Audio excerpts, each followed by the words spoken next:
daawwattoota keenya kabajamoo jaalalaa fi kabajaan ani isiniif qabu akkaan guddaadha. Rakkoon turkee kan tasa nu mudateen qophiin jaalala waasaaf addaan citee turuu isaatiif na kolchaa isiniin jechaa har'a kutaa 29ffaa isinii dhiyeessuu danda'eetiin jedha. Itti dhiyaadhaa hamma dhuma qophii keenyatti turtiin keessan nu waliin haa ta'u isiniin jechaa jaalawwan biyya adda addaarraa sheer laayikii fi yaada babbareedaa komanti gochuun na gargaaraa jettan onnee koorraan isin galateeffadha isiniin jechaa. Saafuu kabajamoo obboleewwan koo biyya Saawud Arabiyaa jiraattanii fi akkasumas biyya adda addaarraa qophii kana hordofaa jirtan umriin isiniif haa dabalamu. Bilisummaan biyya teenyatti wal nu haa agarsiisu isiniin jechaa qophii keenya waliin turtii gaarii.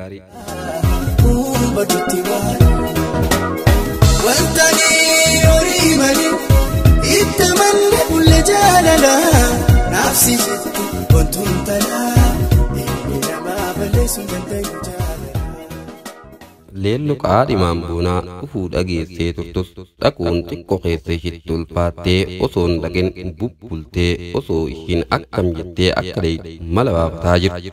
Boonan bilbilee fi akka waliin ooluu fedhutti himnaan hayyee jetteenii eega bilbila cufan boon akkam jettee akka dheeydu yaaddu hiriyaa ishiitan iskuula tokkotti waliin baratan saniif bilbiltee akka waliin boonaa bira oolan gaafata.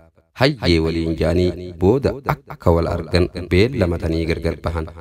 Leellos har'a akka abbaa ishii bira hin deemne harmee ishiitiif himaa akka nama bira hiriyaa ishiitii waliin oolan gaafata. Harmeen hayyamnaaniif tottolfatuu eegal. Awwaan godhaa jirtu mooji malee eega uffata uffattee daawwitii dura dhaabbattee fuula kana uffaxaayuu eegal sa'aatii takka dabarsitee jirti. Yeroo garii ija huullatte.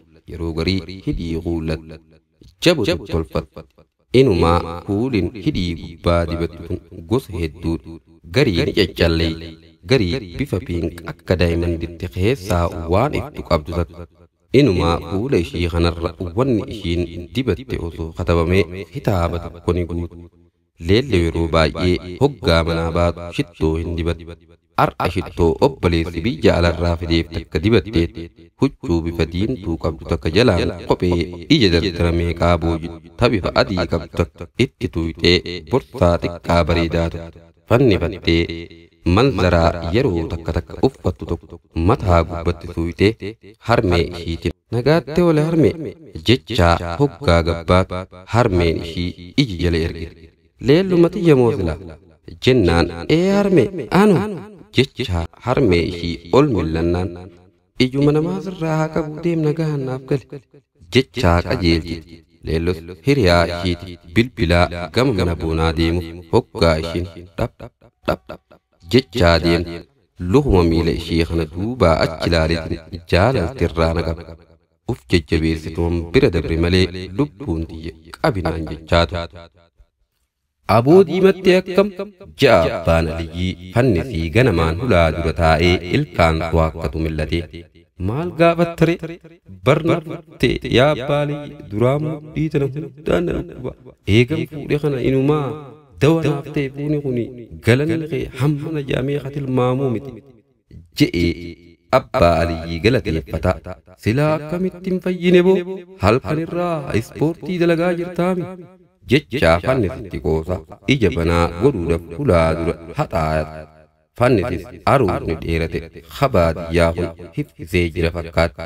Abuu amma aruusaa baanaa akkam jettan jennaan hayi hoggaa aruusaa bahuun geesse ijoollee nuu dhuftee tumaa isin ari'anii obsi gaaboo aadaa teenya jennaan tumaati je'ee gaafii dhiyeessinaaniif akka naman beenee maa godhatta boo jennaan saboo ammallee hiddiin nama tumuun sun hin hafne jennaan akkamitti hafti boo aadaa teenyaami aadaan dhalootarraa dhalootatti dabruu qabdi malee akkamitti hafti jennaan edaan dubbiin jajjabdu je'e fannis rirrifataa hundaafuu qophaa'aa dhihaatte amma guyyaa 3 booda ganamaan kaa ofirratti eega jechaanii afaan kaawwachuu eegalee nama footoo kaasullee isiniif qopheessitiin jira guyyaa san ganamaan dhufa jennaan hay aboo yaa abbaa aliyyii waan ani irraanfadhe na yaadachiifte hedduu naaf galatoomii naaf jiraadhu yaaboo jechaa abbaa aliyyii galateeffataa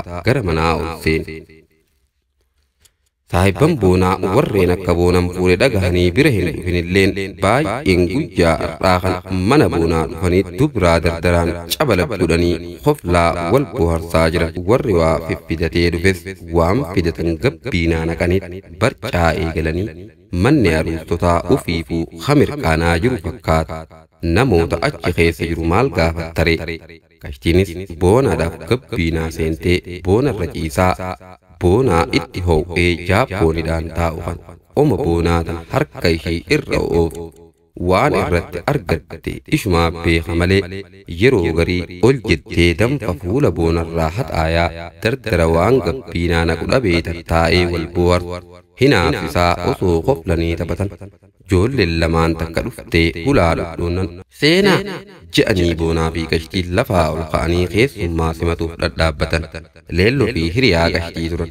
Hiriyaan kashtii dura seente leelloo hoggaa mana aruustotaa dhufu maal godhuu akka qabdu sirriitti beekti. Akka badiin sun jala hin galle ol jettee hulaa gubbaa kirrii hidhaa jirtu takka laaltee kirrii san qabattee gooftaa fi giiftiin bakkat itti aanan gooftaa bakkat itti aantun gooftaa bakkat kabajamoo fi bohaarsitoonni gooftaa fi giiftii bakkat jennaan manni duraan goohaa ture cal je'ee ija leelloo irratti deeffatee jira. Hoggaa leelloo dubbattee xumurte harka dhawanii fi kabajamtuu teenya as gahe hoottuu lafa gahe as gahe jechaa leelloo uf biratti yaamanii boonan leellootti maramnaan kashtiin hinaaftus ishiinis itti maramte. Leelloo wal barattee wal boharsaa oolanii ergaa leelloo kennitee fi gargar bahan. Deebi'aa of nu barsiiftaniin badina jechaa leelloo fi hiriyaa kashtii ta'a daamaa san gaggeessaa hoggaa ol deebi'an. Ijoollonni hangafan tokkolleen ka'anii deemuuf jennaan yeroonis galgalaa jira waan ta'eef taa'aa jechuun itti ulfaattetti qajeelchanii mana haxaawaa leelloo wal baratteemi jechaanii qashtiitti haasaa boonan. Akka ajaa'ibatti wal baran urjii samii buute fakkaatti maashaallah hedduu bareeddi amalli ishii taate bashaasha hedduu namatti toltu gaa ishiin sitti maramtu nin hinaafee bar jennaan boonan xiqqoo itti qoflee abshiir lubbuuti. Leelloo hedduu namatti tolti amalli ishii hedduu bashaasha akkuma obboleessatti na laalti. Ufiifuu waa meeqa argeetiin ibsaadhaan walitti hidhaa jira amma walitti dhiyaataa jiranii bar jennaanin wal xabbasaa jiranii jetteen kashtiin eebar waan akkasiiti jechaa itti haasaat jittumaanuu mee yoom harmee bira deemna achumatti uffata aadaa guurannee aalii hodhaa wajjiin aruuza godhanna uffata aadaa qopheessitiin jira irraa fuuneetuma deemna jennaan. Hay aruuza asumatti godhanna malee jennaan. Lakkii dura achitti godhannee ol deebi jennaan. Kashtiin hayyamtuu ta'uu agarraan boru obboleessa kiyya bira dheenee mucaa ibsaafaa sanis jajjabeessinee akka gargaaru itti himneeti ol deebina silaa makiinan deemnuun teenyuma tana yeroo feenet deemne hin sodaatin jechaa qashtiitti haasaa. Qashtiinis hayyee jechaanii edaan Dubaayaatti dheenee aruuza godhannaan jechaa ture baadiyyaatee santana baanta jechaa itti qoosaa akka daa'imman keessa wal ari'utti wal daddarbuu eegalan. An hoggaa jidichaa isaanii dhabe sodaatti bira haalatti gabbe.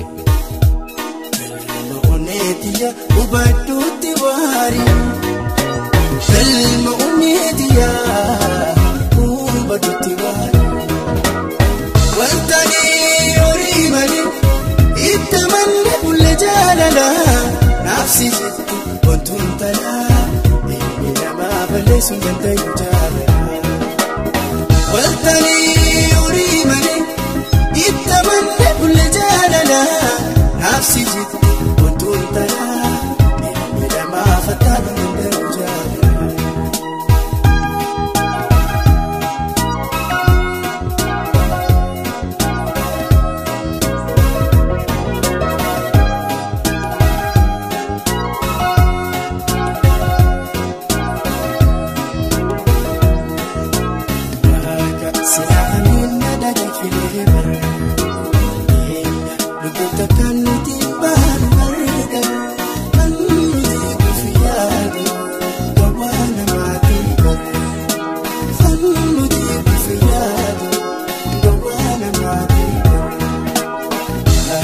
Sinagalinda dagay sila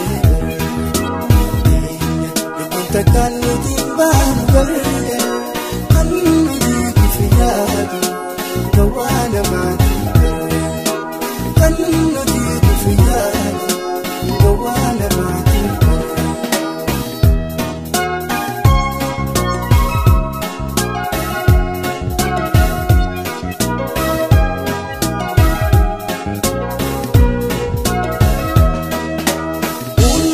Jiruutiya sila kanam gari'aa waa wajjin jiraannu nuumaasan gargari dhaabbii malee namni uummattaru bari'aa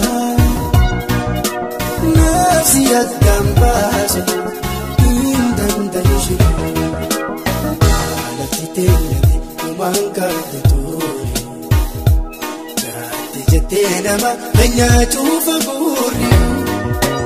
Jaatti jettee namaarraa keenya cufa guurri.